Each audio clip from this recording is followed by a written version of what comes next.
today is quite empty. Everybody's on vacation. That's the corporate policy. I didn't prepare any presentation, but I know Valdas did. And he will drive you across the CSC map. Just before I start, do you have any questions? Do you know anything about CSC? Well, how many years have you been active? More than 50 years. 50. California, like Silicon Valley? Close. How many employees do you have? I'm at the moment. No, it's more than 76,000. 76,000.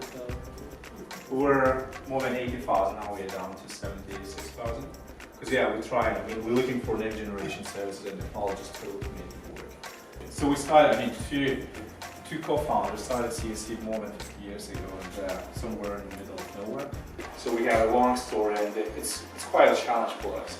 When you have a company, when you work in a company which counts more than 50 years, so it means that we have a huge bunch of best practices, success stories. And they are not that up to date, or it can be used, or not always you can use them nowadays because the world is changing. So, more than 70,000 people, $13 billion revenue. So yeah, we are top 250 companies in the world. As Jeffrey said, we are an IT service company. We're not the ones who produces products like Microsoft Office or MS Windows or etc. We're not the ones who manufacture the hardware, servers, Cisco devices, and etc. We're the ones who actually pattern technologies and turn them into some kind of solutions or services. Like you use mobile phones, you get a mobile phone and you get a service. You can transfer your data, you can transfer your voice, and etc. You can speak with your I don't know, with your friends, with your neighbors. You can reach your parents and etc. So it's all about services. What we're looking at the moment, as I said, the situation, the environment is changing, and we started looking into the next generation services like cyber security. And most of you have heard an interview, a movie interview, and the situation which happened to Estonia and Microsoft, Xbox, and etc. So it's reality. We have to look into the new areas which we have to put more effort, and we have to focus on bringing new technologies and new solutions. So there's two different levels. How do we improve ourselves? How do we get leadership or create our leadership to work the same way so that we would be effective? The easiest way to do this is to reach out. For instance, you guys know me now, right? If you need help with project management and you want to talk to somebody in Denmark, we have project managers in Denmark, and I'll put you in touch with somebody who can come to you and say, hey, maybe you want to do your project this way because normally we manage our projects that way. And of course, some things are not going to directly apply. I came here and worked in this office a few times. I know a lot of the Lithuanians who work here, who I work with on a semi-regular basis. And a lot of it is just networking. You know me, I know you. If someone has an interest in CSC, it doesn't have to be in cyber, it can be in whatever. I can say, hey, I know this person, and then you can come to the office and talk to them. I think that's the best way to get started. And then we have, at CSC, we have mentoring programs now. So people who come from graduate schools can come for 6 months on an internship and see what it's like.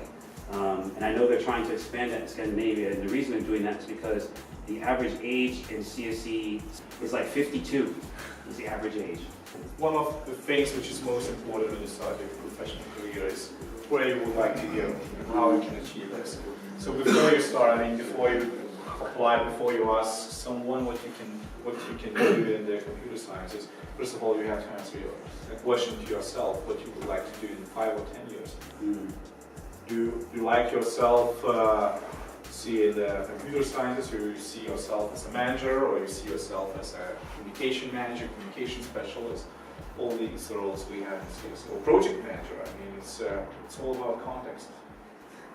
Yes. Do you have statistics of gender balance in the company? I think that would be an HR question. I don't know. 50-50 It was, yeah, it was about, now it's, we have a bit more men, 54%, 46%. Project management is 50%. Yeah. I think if you're going to look at my cybersecurity, it's like 3% women.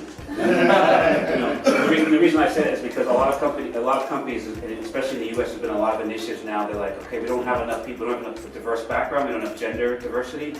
And the stereotype is that women are in sales and marketing, and all the geek stuff is done by a bunch of guys who are supposedly antisocial and can't leave their computer. Yeah, but that's my experience. Yes. I work in IT as well, so. But I need So- to say that in the CSC Baltic company management board, we have 4 women and 1 man.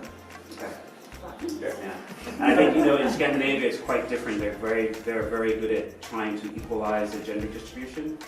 So I think what you'll see in the future. We have to increase attrition. So, Yeah.